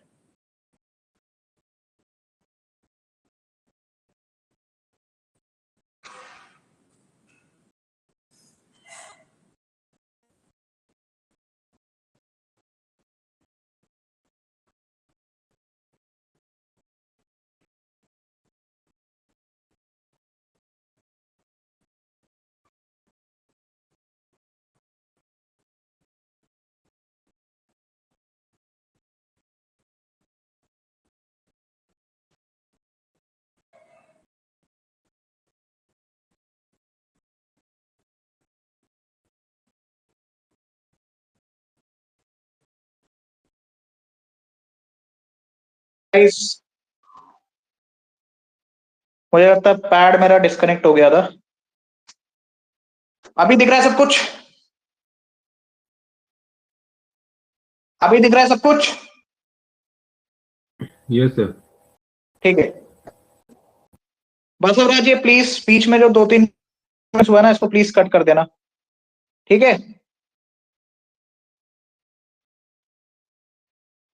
बसवराज सुनाई दे जी रहा है? भैया। हाँ प्लीज कट कर देना उसको। जी भैया जी। कहाँ गया एस वेव? हाँ भाई एक बार ये एस वेव भी प्लीज देख लो, उसके बाद मैं लिखाना स्टार्ट करता हूँ। ये तो लव वेव है, हाँ ये एस वेव है। हाँ ये एस वेव दिख रहा है आपको?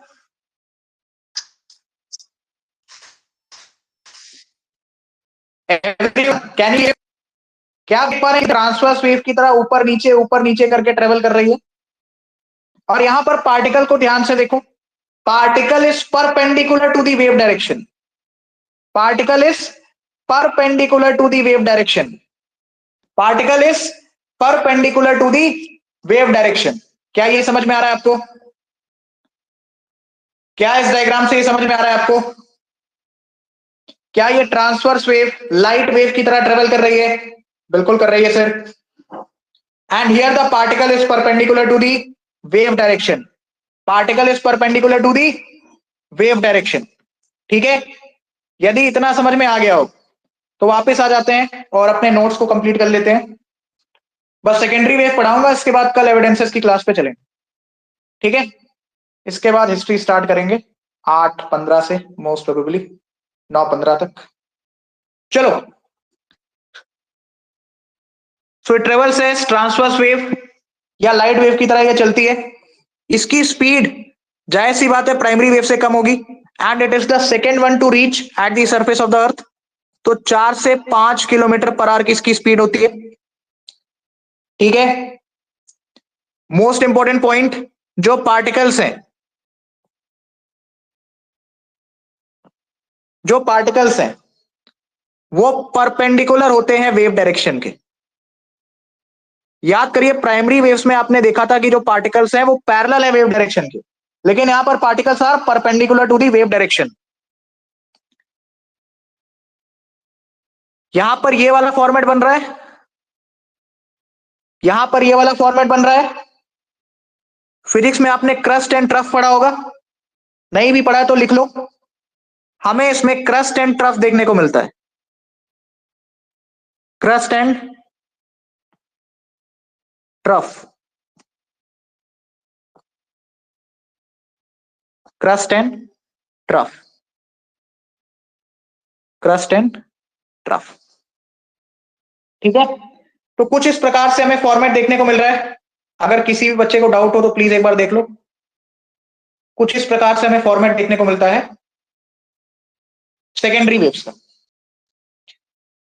Most important point is that it travels only through solid medium. Primary waves में आपने क्या देखा था? तीनों मीडियम से चल रही, स्पीड भले सबसे ज्यादा सॉलिड में है, लेकिन लेकिन तीनों मीडियम से पास हो रही है आपकी primary waves, solid, liquid and gas. लेकिन secondary wave sir passes only through solid medium, only through solid medium। और इस पॉइंट को मैं अलग से अंडरलाइन कर रहा हूं बिकॉज ये पॉइंट भी आपको बहुत ज्यादा हेल्प करेगा आगे चीजें समझने में। तो that's all about primary wave and secondary waves, और इसी के साथ आपके बॉडी वेव्स समाप्त होते हैं। इसी के साथ आपके बॉडी वेव्स समाप्त होते हैं। ठीक है भाई, समझ में आ गया इतना? कुछ और पॉइंट्स यदि आप लिखना चाहते हैं तो उसको नोट डाउन कर सकते हैं। क्या इसी फॉर्मेट में आपके वाटर रिपल्स ट्रेवल करते हैं? वाटर रिपल्स मतलब जब आप पानी में एक पत्थर मारोगे तो पानी में एक वाइब्रेशन टाइप की क्रिएट होती, उसी को आप कहते हैं वाटर रिपल्स। तो वाटर रिपल्स की तरह कौन सी वेव आपकी ट्रेवल कर रही है? जवाब है सर इसका सेकेंडरी वेव्स। वाटर रिपल्स की तरह आपकी कौन सी वेव ट्रेवल कर रही है? जवाब है सर इसका सेकेंडरी वेव्स। ठीक है, फिर मैंने आपको बताया कि भाई जो आपकी वेव्स हैं, जो आपकी सिस्मिक वेव्स हैं,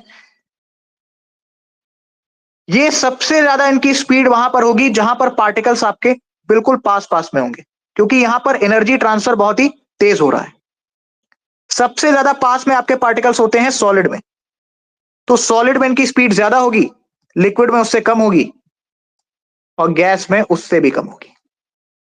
तो यहां पर मैं एक पॉइंट ये लिख सकता हूं, क्या लिख सकता हूं? Denser the material,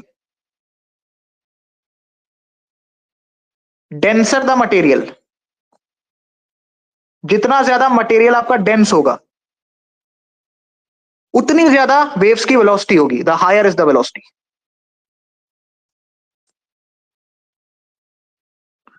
the higher is the velocity. The higher is the velocity. समझ में आया? बताइए, समझ में आया? याद रखेंगे सिस्मिक वेव्स का डायरेक्शन कब चेंज होगा?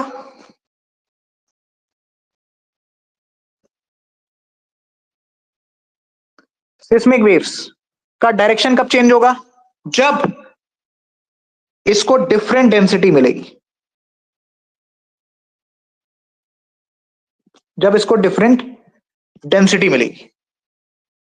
And last point of today's class, जो आपकी डेंसिटी है,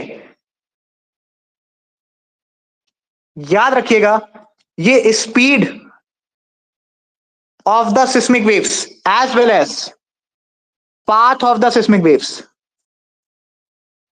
speed of the seismic waves as well as the path of the seismic waves दोनों को चेंज कर देती है। ठीक है, अगर ये तीनों पॉइंट्स आपको क्लियर है तो आज की क्लास यहीं पर समाप्त होती है। कल की क्लास में हम एविडेंसेस से स्टार्ट करेंगे।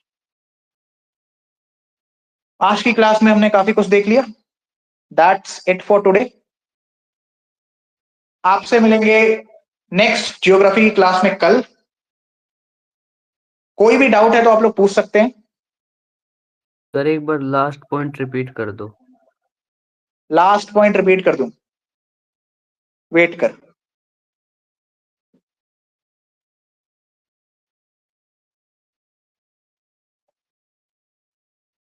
हाँ, मैं दिख रहा हूं।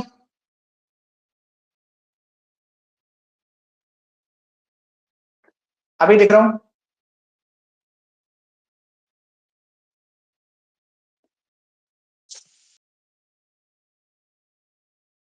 ध्यान से समझो। जब डेंसिटी डिफरेंट होगी, जब आपकी डेंसिटी डिफरेंट होगी तो डायरेक्शन चेंज होगा। तो क्या चेंज होगा? डायरेक्शन चेंज होगा। जब आपकी डेंसिटी डिफरेंट होगी तो आपका डायरेक्शन चेंज होगा। डेंसिटी एक्चुअल में किसको चेंज कर रही? वो सिस्मिक वेव्स की स्पीड को और रास्ते को चेंज कर रही। किसको चेंज कर रही है? स्पीड को और रास्ते को चेंज कर रही। यानी सिस्मिक वेव्स की स्पीड में डिफरेंस आ रहा है या उसके रास्ते में कोई चेंज हो रहा है, ये कौन डिसाइड कर रहा है? Density. Different density, change in speed as well as change in path. किसका? सिस्मिक वेव्स का। अभी क्लियर है? Yes sir clear. अभी क्लियर है? यस सर क्लियर है। लेकिन अगर अगर डायरेक्शन चेंज हो रहा है, इसका क्या मतलब है कि डेंसिटी डिफरेंट है। डिफरेंट डेंसिटी डायरेक्शन चेंज कर रही है, ठीक है। और अगर स्पीड और पाथ चेंज हो रहा है, इसका मतलब कहीं ना कहीं डेंसिटी में ऊपर नीचे हुआ है।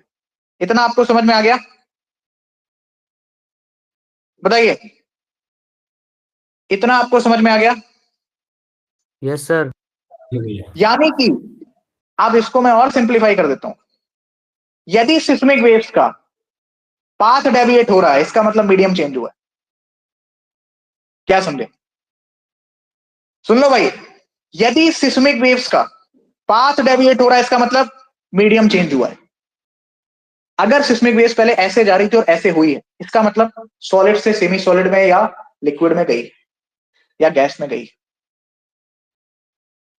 लेकिन अगर स्पीड चेंज हो रही है, अगर स्पीड चेंज हो रही है, इसका क्या मतलब है? इसका क्या मतलब है कि डेंसिटी में डिफरेंस आ गया। अब ये जायज सी बात है कि अगर मीडियम चेंज होगा तो सारा डेंसिटी भी तो चेंज होगी ना। सॉलिड और लिक्विड की डेंसिटी तो सेम नहीं कर दोगे। कॉन्सेप्ट है, लिख लो इसको, इसको लिख लो। मैं लिखवा भी देता हूं, वेट करो, मैं इसको लिखवा भी दे रहा हूं। स्क्रीन शेयर, इसको मैं स्पेसिफिकली नोट डाउन भी करवा दे रहा हूं, देख लो ध्यान से। 8:20 से स्टार्ट करेंगे हिस्ट्री, और हिस्ट्री चलेगी 9:10 या 9:20 तक। हिस्ट्री पढ़ाऊंगा 1 घंटे। इसको स्पेसिफिकली इन पॉइंट्स को नोट डाउन कर लो, वेट करो।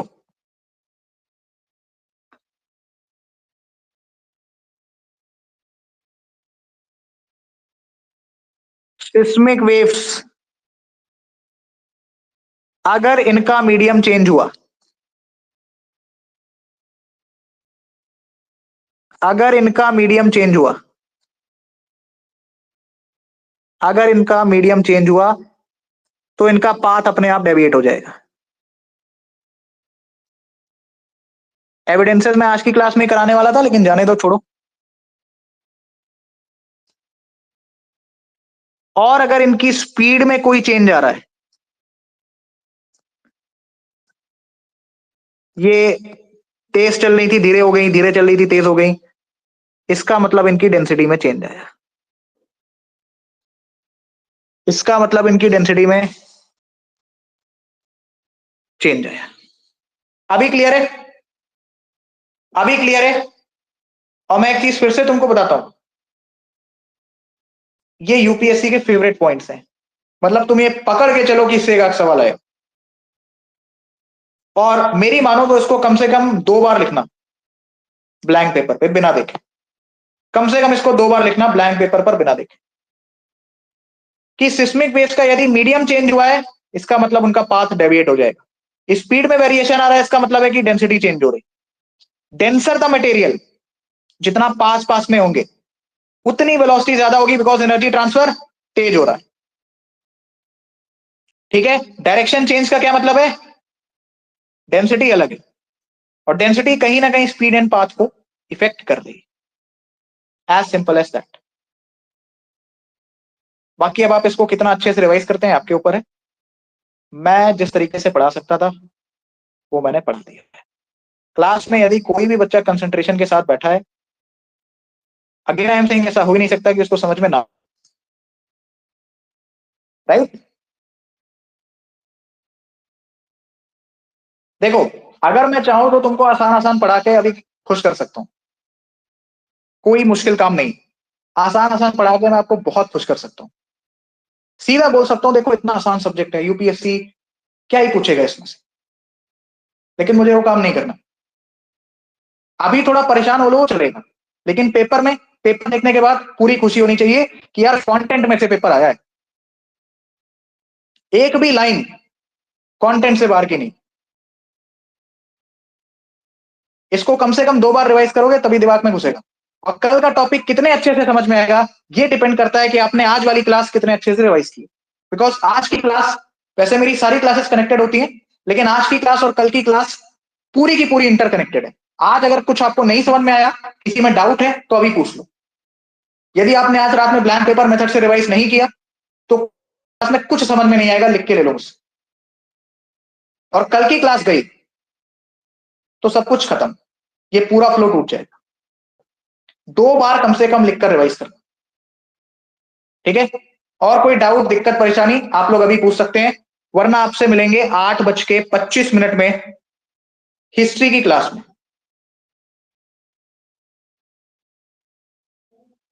ठीक है भैया। 8:25 में हिस्ट्री की क्लास में। एक आध बार कॉपी पलट के देख लेना हिस्ट्री वाली भी। 8:25 से मैक्सिमम 9:15 9:20 तक ही मैं आपको हिस्ट्री पढ़ाऊंगा। हिस्ट्री में अभी बहुत लंबा नहीं खींच रहा हूं, आराम से चल रहे हैं हम लोग हिस्ट्री में। धीरे धीरे ज्योग्राफी एंड हिस्ट्री का टाइम बैलेंस करेंगे। और कोई डाउट, दिक्कत, परेशानी, कोई भी प्रॉब्लम? राहुल, कौशल, बासवराज, पूजा, और कौन है ये, सोलन, अनुराग, रुस्तम, clear भैया। विवेक, Riddhima, No sir, no problem. Basavaraj, वो प्लीज 2 से 3 मिनट का जो डिस्टर्बेंस हुआ था उसको काट देना। ऑलराइट, जी भैया, हाँ, ठीक है। हिस्ट्री क्लास में मिलते हैं। जय हिंद। जय हिंद भैया, जय हिंद। जय हिंद।